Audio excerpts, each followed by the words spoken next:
The lights come up, the camera focuses. You are somewhere between, and the reality of your life is on show. We feel compelled to put on a show all the time, and on the stage of life, it is filled with some award-winning performances that most will never get to see on stage. Not all of our stories are glamorous. I am Philip Clarke. Join me today as we unearth the many roles of real people who share their journey and the lessons learned on that journey. Welcome to Lights, Camera, Real Life. Wonderful. So, ladies and gentlemen, my friends out there, welcome to season 2. Yes, season 2 of Lights, Camera, Real Life. And many of us would have listened to Lights, Camera, Real Life, season 1. And it was interesting how it all started. The pandemic came and everybody had to pivot. And I executed a lifelong desire of actually hosting a show like this. And I started off with Instagram. And here I am today. Now we're on YouTube. Can you imagine that? We're on YouTube and we are present Lights, Camera, Real Life, season 2. My name is Philip Clarke. You hear them say? Yes. And this evening, look here now, man. I have a lovely friend. I have a lovely friend on the show with me this evening. And she is somebody who I really admire. I really want to say how much she inspires me from the first time we met. And I believe that she has something that she would share with you and she can teach you. I give it away already.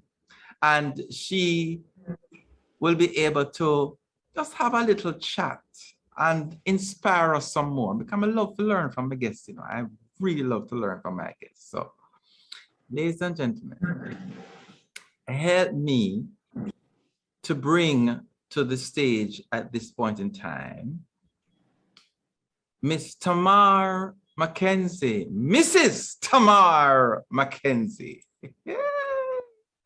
How you doing, Tamar? I'm doing well, Philip. Thank you for having me, and congratulations on now the second season of Lights, Camera, and Real Life. I'm really excited to be here. A little nervous, but excited. Look here.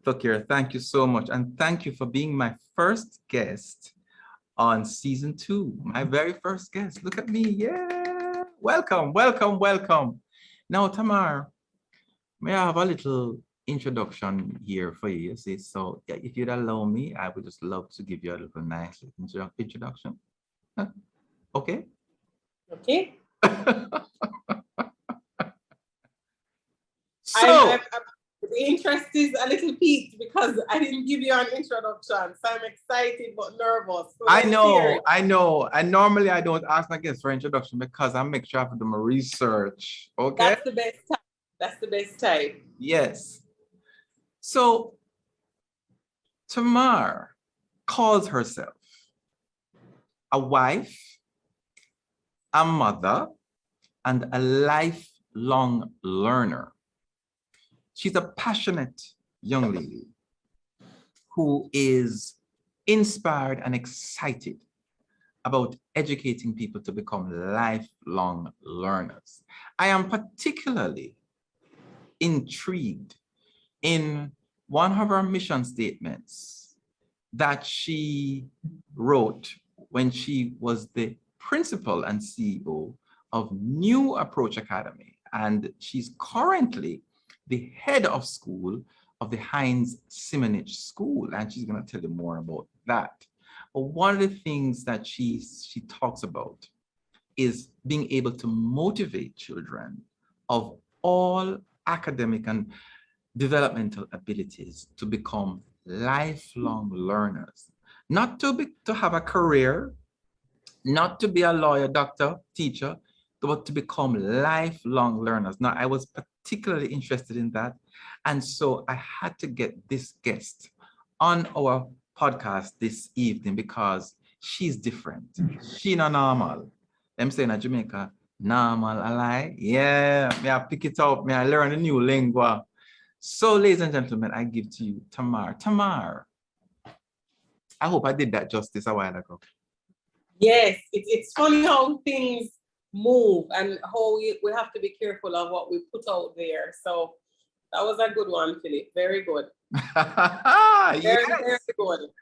So, Tamar, this program is about learning life lessons, and you're a lifelong learner. So you're right up the street. You're right up the street. I remember when I just, experienced you. You were a passionate person, and you still are, and you're passionate about people, and you're passionate about education. Were you always like this as a child? Wow. I think so.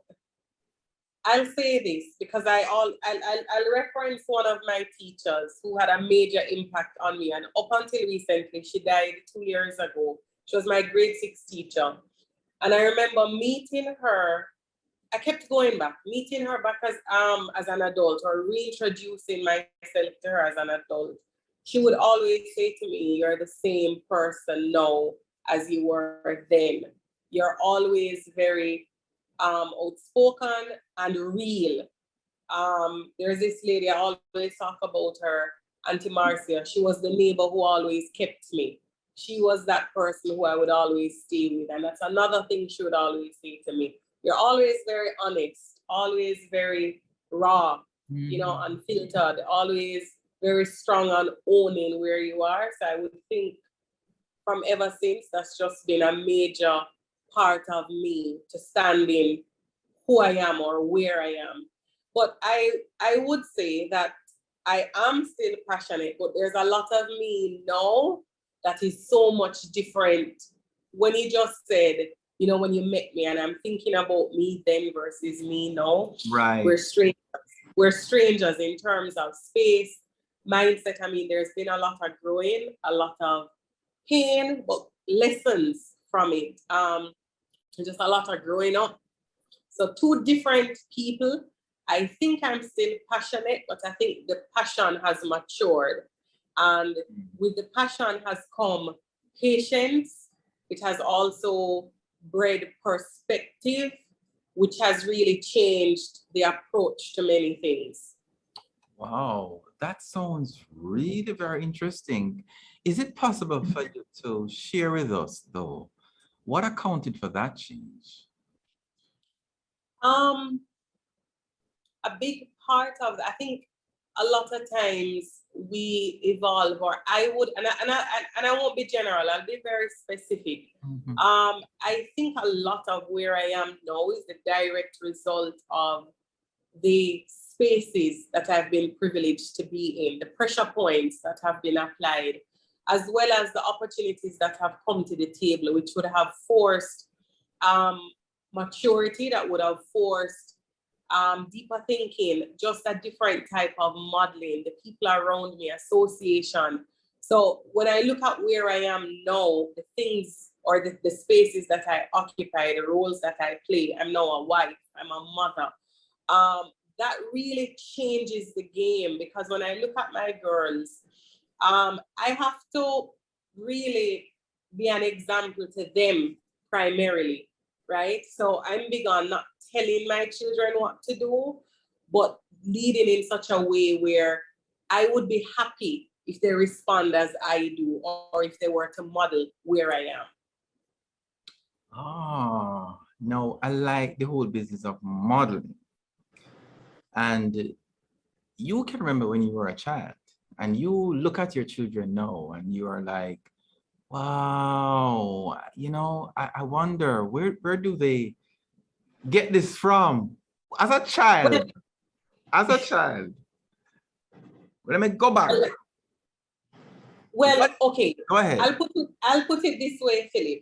And it's something I've been very deliberate about parenting. I mean, you ask about what would account for the difference in me now versus then. A big part of it is ownership. I think where I stand today is that I stand in my past, in controlling my own experiences, owning my hurts, and confidently standing on it to the point where I am able to pass on to my children ownership of themselves, where there is no fear or apologies in them just being, not needing to be accepted, but really understanding what works for them. So I'm big on them telling me if they don't want to, and me allowing that. So if my kids wake up, and it may be very strange in the seat I sit in secularly, but if I get up and my children don't want to go to school, I'm not going to force them. We're going to talk about it. I'm going to stop. If they have an accident at school or if they have a bad day, my world stops, work stops, and I'm going to focus on them because I want to give them what I didn't have in terms of time freedom.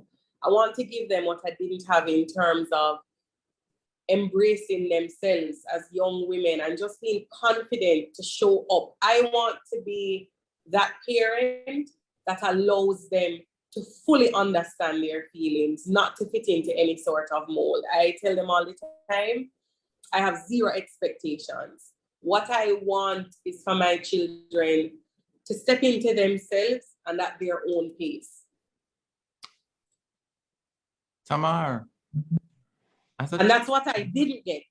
Yeah, because as a child, when you remember, when you reflect as a child, how did you navigate through those things? The fact that you want to give your children that kind of life now, how do you navigate those things? And what can we learn from that? Or what did you learn from that as you navigated your way through as a woman, as a girl? Wow. I think growing up, you asked a question that I realized when you asked it, it put me back into a space. You asked me what was an early memory, and I remember the earliest memory for me was being wrong. Two memories came to mind. I remember being wrong? Being wrong, out of line, being disciplined for it. I was being disciplined, I think, for being a child. I'll give you the example. And the second thing that struck me when you raised it was, I remember it was a big moment and I was hurt in the moment because I didn't fit into that big moment of my parents' achievements. And it's something that I've had to manage. And it struck me when I became a parent. So it's funny how as you enter into roles as adults, right, you almost start to unpack the things that you would have taken for granted or would have been through because it didn't connect. So when parenting came, when I entered parenting, I deliberately started to reassess everything. One of the first things I did was I accepted that my parents were doing the best that they could have done with what they had and what they knew. And I was not proud of that. But I forgave myself for the bitterness I had about the entire situation. And so I told myself I had an empty toolbox where parenting is concerned. I didn't have the best examples. I didn't have the best models around me in terms of what parenting looked like. And the truth is, if you don't come from a background of excellent parents or great human examples, you automatically think you can pull from others that you see who may have gotten it right. And in my humble opinion, it's so wrong. It's a farce because you never see the full picture.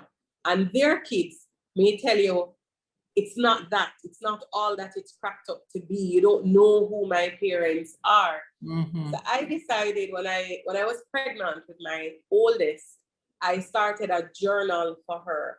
And I write in that journal as often as I can so she can get to know me. So if ever I am no longer here for whatever reason, God forbid, she would know where I was, what my mindset was, what I was going through as a wife, as a person, as a female, as an entrepreneur, as a school leader, what were my challenges, and just how parenting had to fit into that so she could get to know me as a person. And I think in starting that journey in 2016, I also started another journey of discovering me. And reading that, going back to that and taking stock to a lot of the pain I had, just going through life, I can't relate to that person. You know what I mean? Because of the growth. Right. But it's parenting for me has been a moment for me to dig deep and fill my parenting toolbox by first building the values in me that I know I have deficiencies for, because I can't pass on what I don't have. And so if I want to pass on integrity, I have to be someone of integrity. I have to know what integrity looks like to me. One of the things that I knew was a big deficit for me, I never wanted my children to have that, was commitment. I struggled with commitment, sticking things through when they got hard, sticking things through when it's heavy.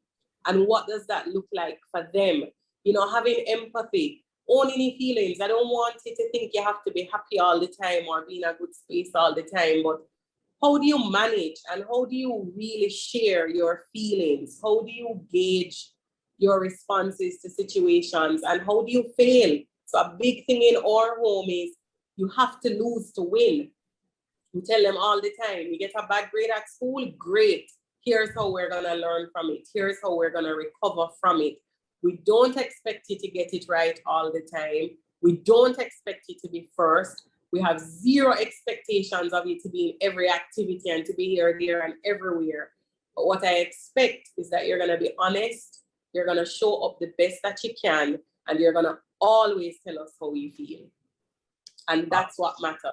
Well, me da love for you to be my principal, you know, because I'm telling you, I don't think a lot of us know how to handle failure, how to lose, and just dealing with that the feelings and the inferiority and the rejection and all these kinds of things. It's very, very hard to really deal with. It's not failure. It's not failure. It's not rejection. We put those labels on the experiences. I tell my kids, you're not a fridge. Nobody puts a label on you. Nobody gets to stick things on you and you leave it there. So you can't go to school. I remember when my oldest, she started grade 1 and she said to me, Mommy, I'm not happy at school. I don't want to go back to school. And I said to her, why? And she said, Mommy, the kids tell me I'm poor. I'm poor because I pack my lunch kit or I bring cooked lunch to school and I don't have lunch. Hold on. I said to her, so we spoke it up, we talked about it, and she told me everything she felt about it and how she felt about the kids and everything about it. And I said to her, you know, why does this make you upset? And she said to me, Mommy, Daddy never told me that I am poor. He told me I'm blessed. He told me I'm rich. He told me I'm this. And that was a big aha moment for me, because I said, wow, we put in her tank, in her toolbox, affirmations that she can go back to. Those are her reserves for when things get tough. So now we're in this situation, she has it. Now we have to pick it up and apply it and put it into place.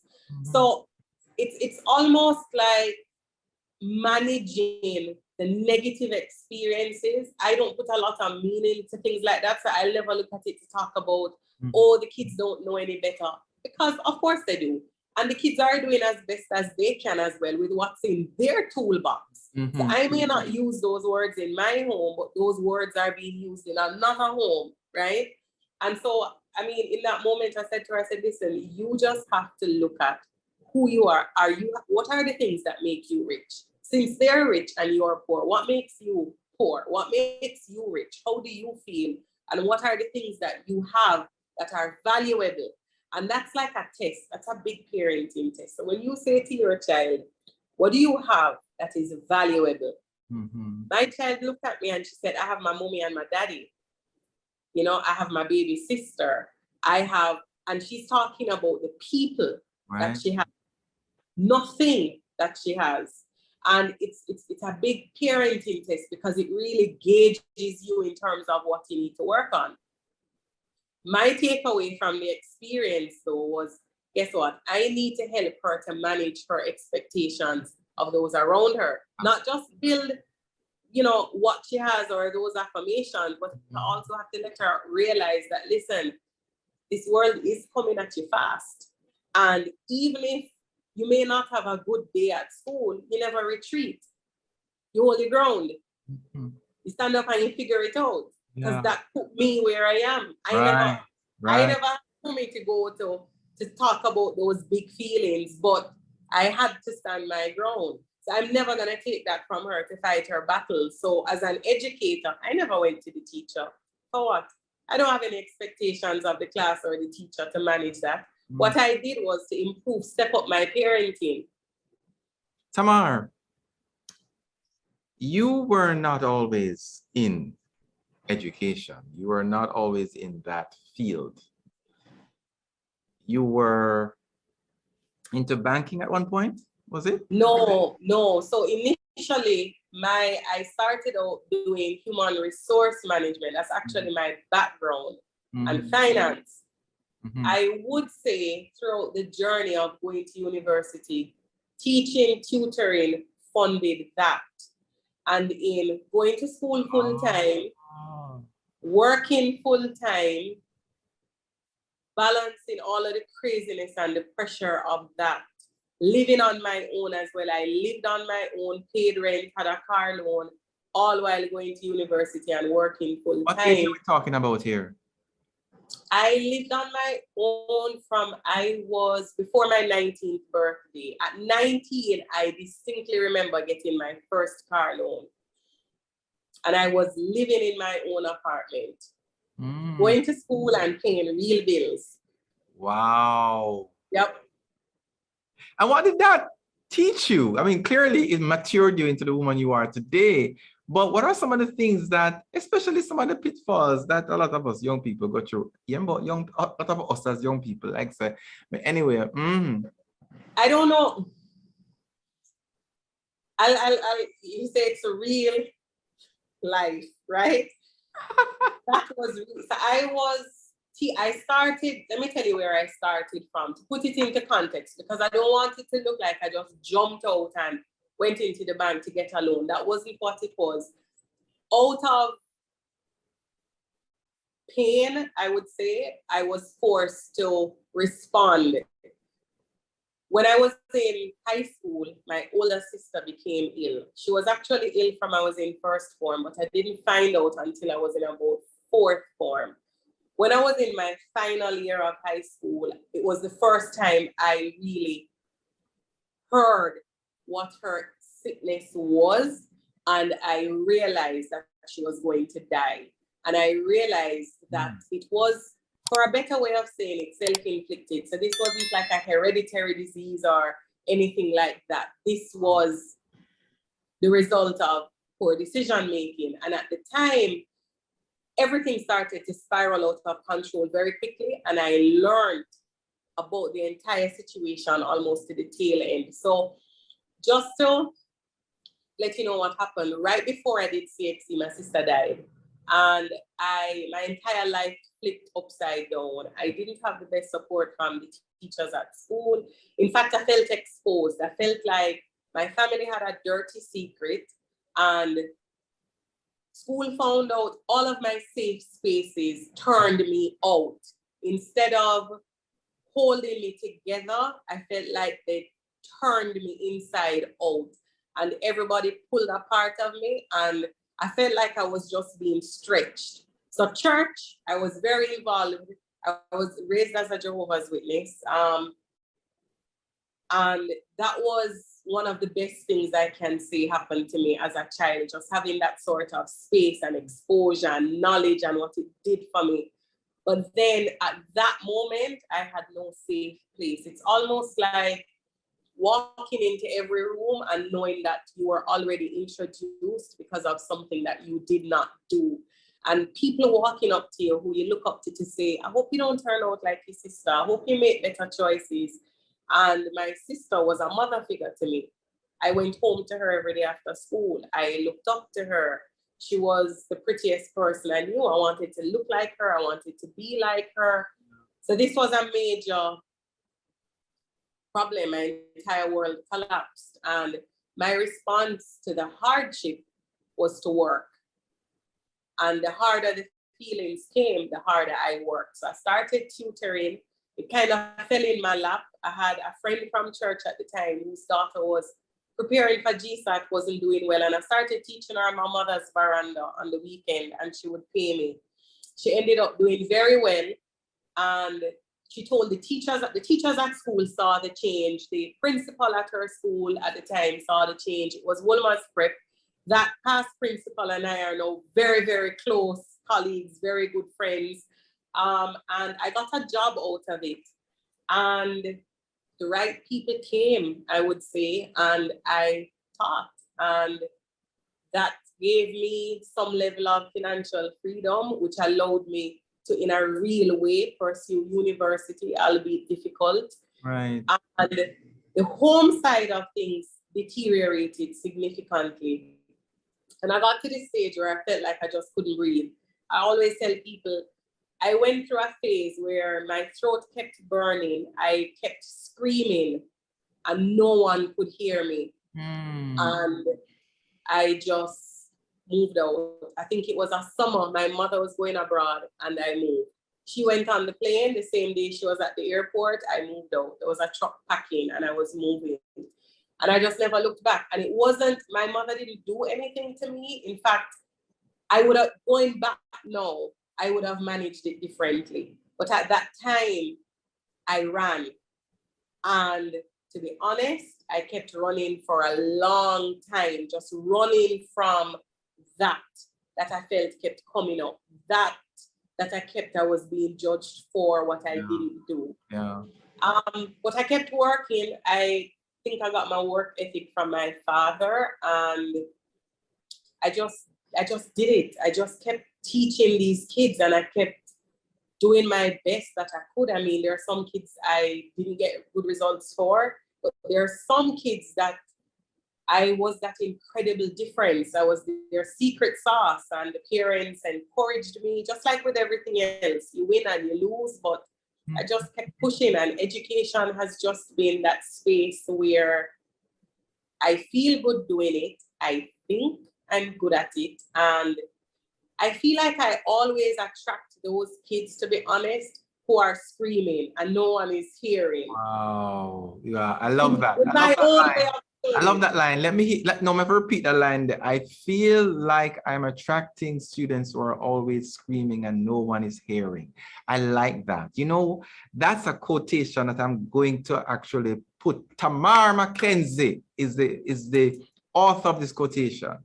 That line spoke to me. It speaks to me, Tamar, because the experiences that I've had with young people, I feel like all they want is someone to listen.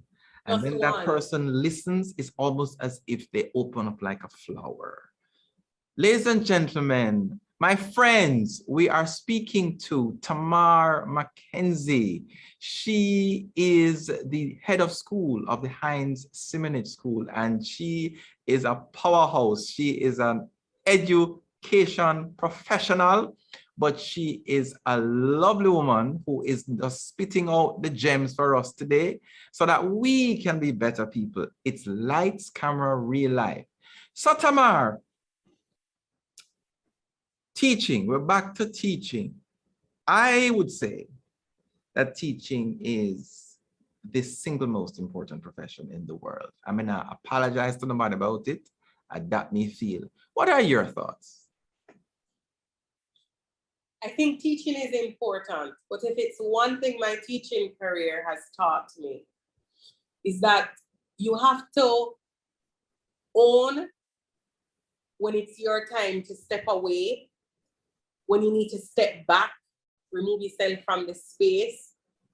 And you have to be able to always be open to feedback. Teaching is important, but I do think that a big part of playing that role to be that most important role for someone, you have to be prepared. And it takes a lot to do the job correctly. So I think it is one of the most important jobs, but I think it's one of the hardest jobs to get right. Why is it hard? It's hard because you love it so much. You said I don't teach anymore. I don't actively teach anymore. I actually only teach character education now, because I got to the stage where I embraced I needed to step away. I needed to be out of the classroom to help the classroom. And that was a painful decision that I took. And I took it, my last child, she was born in 2018. That was the last year of GSAT. And my health took a decline. I couldn't function anymore. It was a really tough time for me. And I decided I'm not going back in the classroom because, one, my teaching style, or how I would teach, I wasn't able to do it anymore. My memory wasn't what it was anymore. My energy level wasn't what it was anymore. When you and I met, you would see me running outside doing an experiment, coming back in, right. Working on the board with some kids in the class, and then moving another way with another set of kids, right. Creating centers in classrooms and just being on the go and having all of this energy. And I realized I wasn't able to deliver at that level anymore. And so I stopped. And I can tell you, I never stopped out. I didn't stop teaching and jump into school leadership. I stopped teaching, stopped earning. I started to almost redefine myself as a professional because I was not going to go into the classroom and be frustrated anymore. And I was frustrated. The kids would annoy me. It was hard. And I realized that I was not adding value anymore to them or to myself. So I needed a different role now to be one more impactful, still work with the kids, but be in a space where I was happy and my purpose was still coming to the fore, but effectively. Yeah, and that's where school administration came in for me. What I'm getting from this, though, is that you recognize what your limitations were, what your strengths are. You decided to capitalize on your strengths so that the persons in front of you can benefit the most from your gifts. That is so, so awesome. You started New Approach. Mm-hmm. Can you tell us a little bit about the transition from New Approach Academy to Heinz Simonitsch School? So I started teaching that one little girl on my mother's veranda as a student at Campion. While teaching at Campion, I got a job offer at GSAT Center. It was GSAT Center and Max and More. And I would teach after school. So I would leave Campion, walk from Campion to that location, which was right at the stoplight at TGI. I would leave there in the evenings at 6 o'clock. So class ended at 6. By the time you hand over the kids to the parents, it's 6:30. I would walk from there to Halfway Tree, take the bus from Halfway Tree to Portmore. That time we had the causeway, so it wasn't what it was now. So you sit in the bus in the traffic, get home by 8:30, 9 o'clock, and do my homework to go back to school. So that's how my career started as Auntie Tamar and not Miss, because I was in my uniform. Right. And there was a parent, I'll call her name until the day I die, because that lady believed in me before I believed in myself. Her name was Marsha Dunbar Green, Cordell Green's wife. And I mean, that lady was just, as a family, as a couple, they were just incredible to me. And she stepped into the class. I was teaching her daughter, Pia Milan. She took break. She was a judge at the time. I'm not sure if she's a judge now. And she took break to help her daughter prepare for GSAT. That was the strangest thing for me, because who does that? I didn't come from that type of support. And she sat in the class and the kids kept saying, Tamar, Tamar. And she turned around with the sternest look on her face. And she said, oh, no, you don't. And she said, you're going to address her as Miss Tamar or Auntie Tamar, but we don't do first names in here. And Auntie Tamar came. And then I was just that person. And I left there and I went to Hope Gardens. I ended up leaving there And then I stopped teaching, and she was one of the persons who called me and said, keep doing it, you're good at it. I left and started teaching one little girl under one of the gazebos in Hope Gardens. One turned to 3. 3 turned to a parent who said to me, Tamar, I love you. You're a good teacher, but my child not sitting in the sun to learn. Sorry, no, you need a space. That turned to me getting the door opened on a Saturday at IDT. And I tell you about favor. I would teach children at IDT on a Saturday. It was $1,000 per child for like 3 or 4 hours of classes. And I mean, every Saturday I was earning something like $27,000. It was so much money. I remember going home on the bus, excited to count this money, and I would lay it all out. Because so much money. And then that led to me getting in trouble there and meeting Anthony Irons, Tony Irons, who became a mentor for me for some time. And I ended up taking minutes in tribunal hearings, interest peaked in law, getting doors open, meeting powerful business people to support mentorship programs for me. And then life just kind of took a turn where I ended up going back to high school, getting a classroom to use, running summer camp, getting money to go to university, then losing that space because some people had an issue with it, just not stopping. Another parent saying, Tamar, you're earning money now, why not go rent a space? Renting a shop front, sharing a shop space in Ligani, paying rent in US dollars. And then I just kept going, and I just wouldn't stop. And meanwhile, with all of that happening that looked like it was going well, everything on the home side was just breaking down. And I decided to just go with what was working, which was work. And so it wasn't a case where I went from New Approach didn't come out of the sky. New Approach, the name of New Approach came through some kids. And one of my teachers who taught me in high school, I thought it was the biggest compliment I've ever gotten.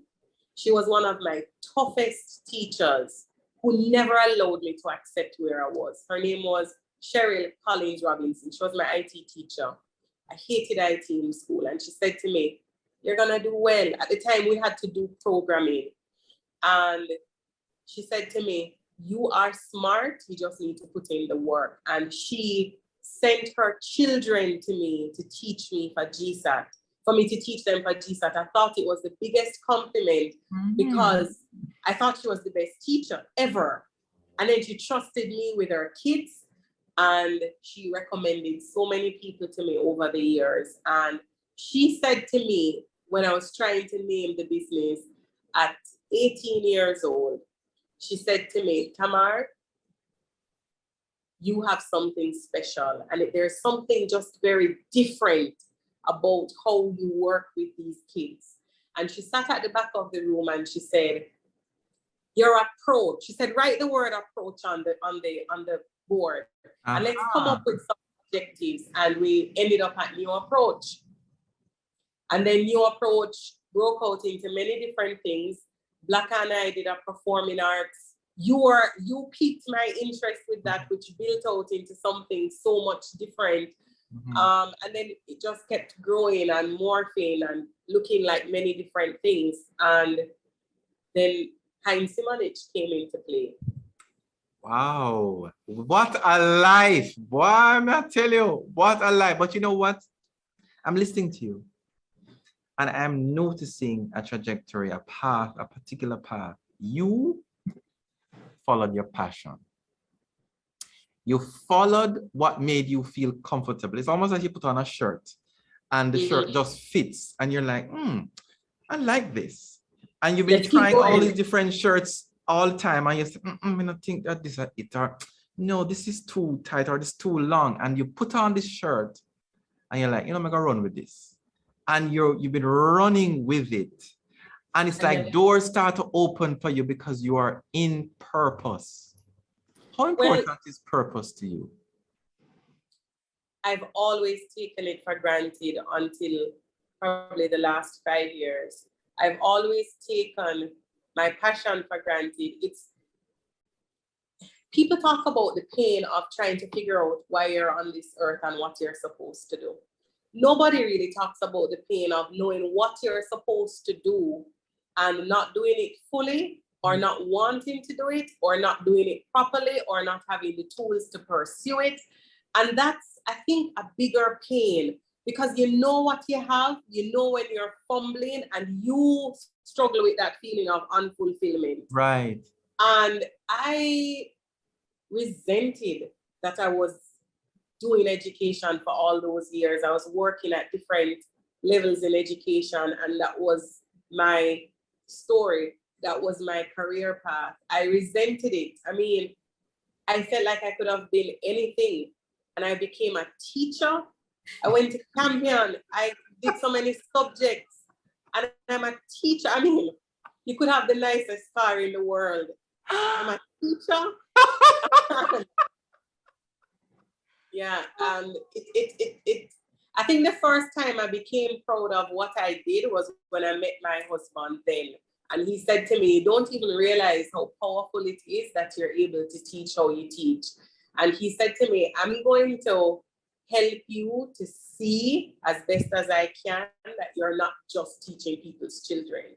Because I felt like I was too smart to just teach people's children to pass GSAT, or to teach people's children to get a subject in CXC, or to help you to do ComTask, because people would always say, you're so good at ComTask. How do you get boys to write stories? How do you get them to love story writing? Mm-hmm. And I just felt like, why didn't I stay in university? Why didn't I do this? Why didn't I pursue this? Why didn't I move on or switch that degree or do something else? Why did I just stay in education?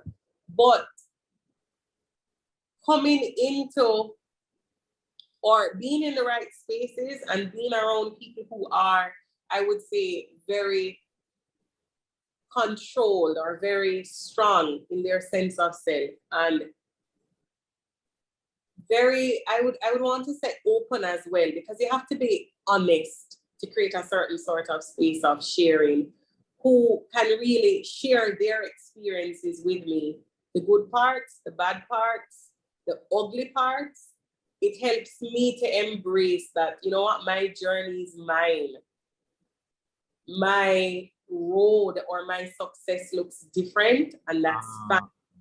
It has nothing to do with a title or any sort of importance. It's what drives me. So at the end of the day, I'm happy in the fact that I wake up and run to work in the morning. Wow. I wake up on a Saturday morning and I'm happy to open my work bag. On a Sunday, I'm excited to think about school, or in my social setting, I can add value to everybody around me because of what I know or my experience.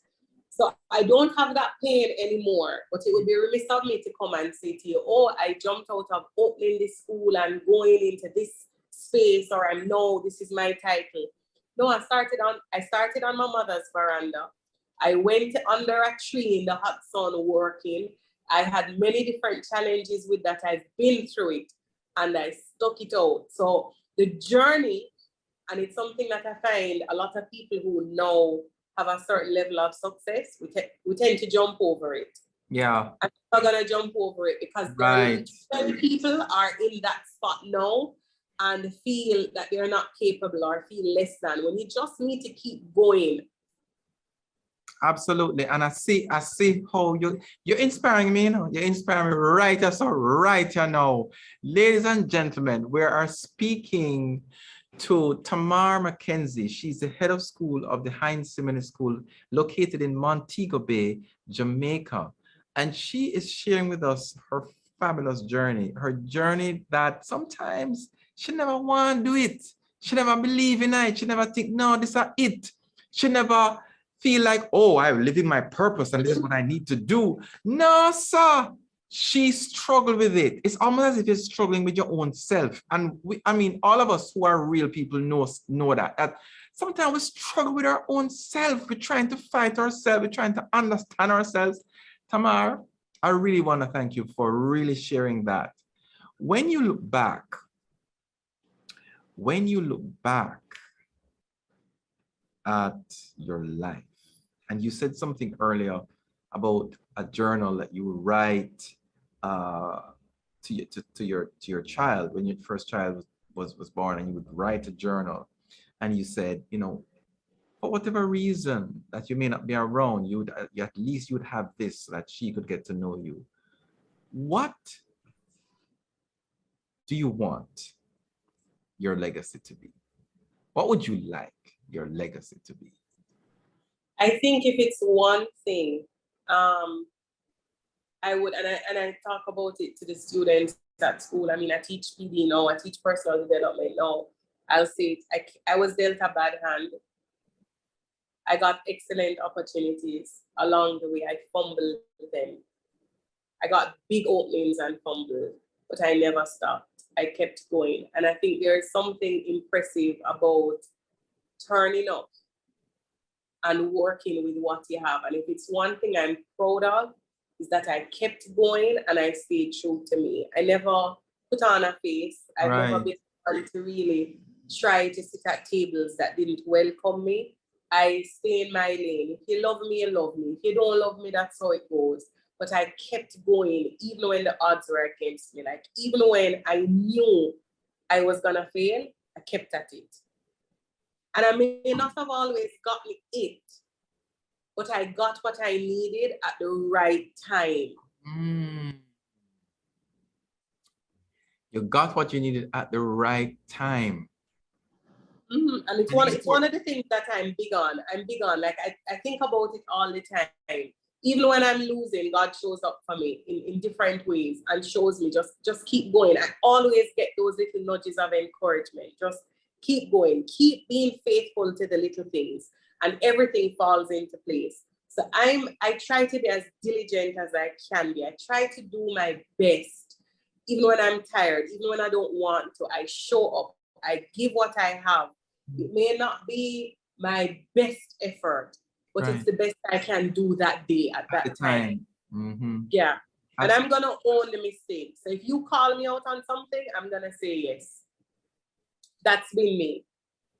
Because your mistakes, you didn't call it failures, your lessons, everything that happens to you is a part of who you are. Me. Makes you. And you can't beat me. You can't beat me for being me, because at the end of the day, guess what?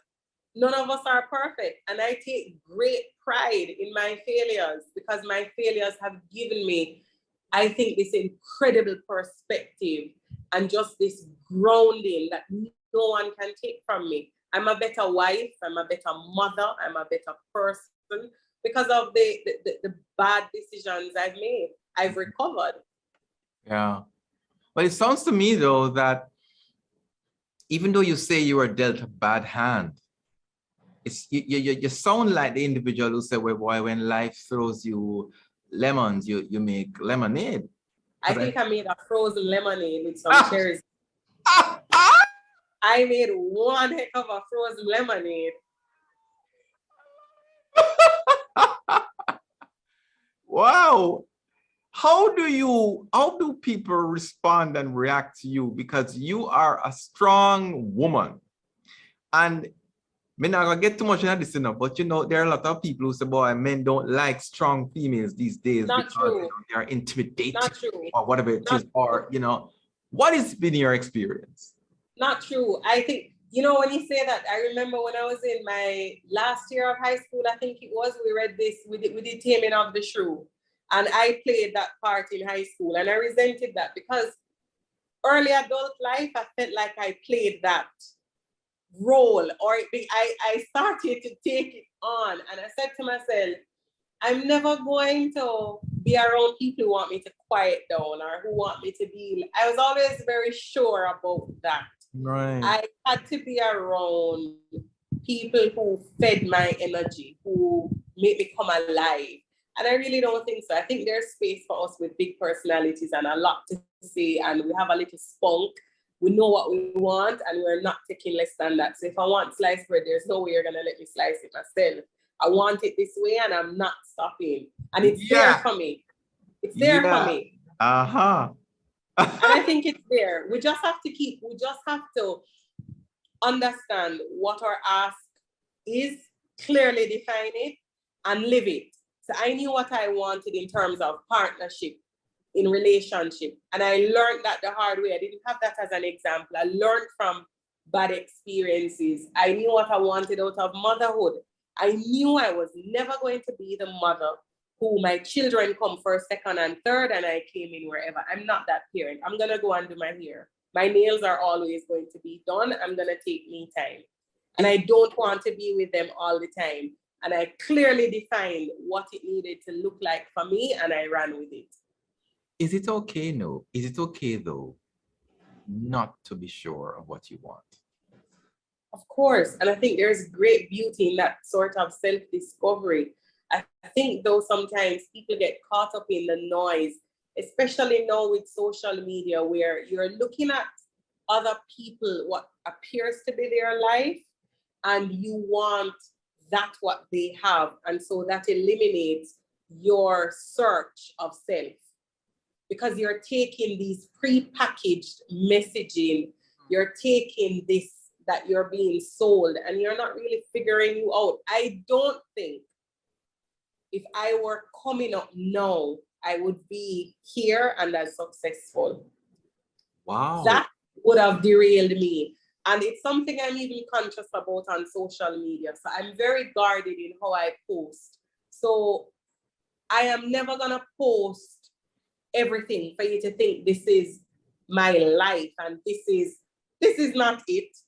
Yes, there are nice things and there are good moments, but there is so much pain. Yeah. So I have to manage that, my packaging, because I'm never going to sell that messaging of just what pretty things look like. Because the pretty things sometimes come in very ugly packages, and I had to work for them. I had to work for these little moments that I can post in a second. Yeah. You don't see that. You don't see the last night I had where I went to bed at 1 a.m. and jumped up at 5 a.m. and had appointments, and I was feeling at my lowest this morning, and I had to just dig deep and just push through the day. You don't see that. You don't see the back-to-back meetings I had today, didn't eat until very late. And you don't see that. But guess what you see? You may see probably something really nice or a really nice meal, and you're thinking, oh, that's so nice. Look at the office, look at the light, look at the clothes, look at the... That's not it. Pretty things come in ugly packages. Of course. Of course. Tamar, I want to thank you so much for being my guest this evening. I feel like, you know, the time is just going so fast, and yet there's just so much that I'm getting from this conversation. I truly enjoyed this moment.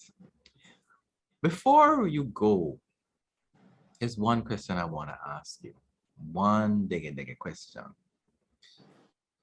If you had one young person listening to this conversation this evening, what is that one thing that you would want that young person to know? You have what it takes. You already have what it takes. You don't need anything else. You have everything you need. Just dig deep and keep going. Shut out the noise. Focus on you. And just keep grinding, keep going. Even when it looks like it's never going to happen. Even when the odds are against you. Even when the people who should be protecting you are telling you it's never going to happen. Even when there is nothing around you to be proud of. Even when there is more hurt than there is happiness. Even when you don't have anything but breath itself. Keep going, and God is real and he will reward you. And sometimes it is as simple as crying out and just laying it on the table and asking for help. And the right people will come. The right doors will open for you. It may not be the doors you want. It may not be the people that you want. My angels came in human form. They came in the strangest of people, and they gave me what I needed. And it was just encouragement. Sometimes it was just the right word to keep me going. just listen, look, feel everything, and just never give up on yourself, because you have it. You absolutely have it. You have it. You hear that? When I hear that, you have it. You have what it takes. Tamar, bless Philip, you. You thank you, Philip. are a wonderful gem. I feel fuller having you here this evening, and I am sure everybody who listens to this interview, this conversation, this moment, will have a lot of things to take away. Tamar, it was my pleasure seeing you and having you and experiencing your spirit and your energy again one more time. What good, my love. It was great. Thank you, Philip. Thank you for having me, Philip. It's happy that you're now able to experience me now in this space and knowing me then. Yeah. And I really want to wish you all the success, Philip. I see your heart in this. I see, your purpose in this too, and that common thread of leaving nuggets of goodness behind. So thank you for inviting me, and thank you for keep doing it. You're most welcome, and thank you for the encouragement. Thanks again for tuning in. Check in next week for another episode of Lights, Camera, Real Life. You can also listen to this episode again on Spotify, Google, or anywhere you get your podcasts. And please like, subscribe, and share this channel.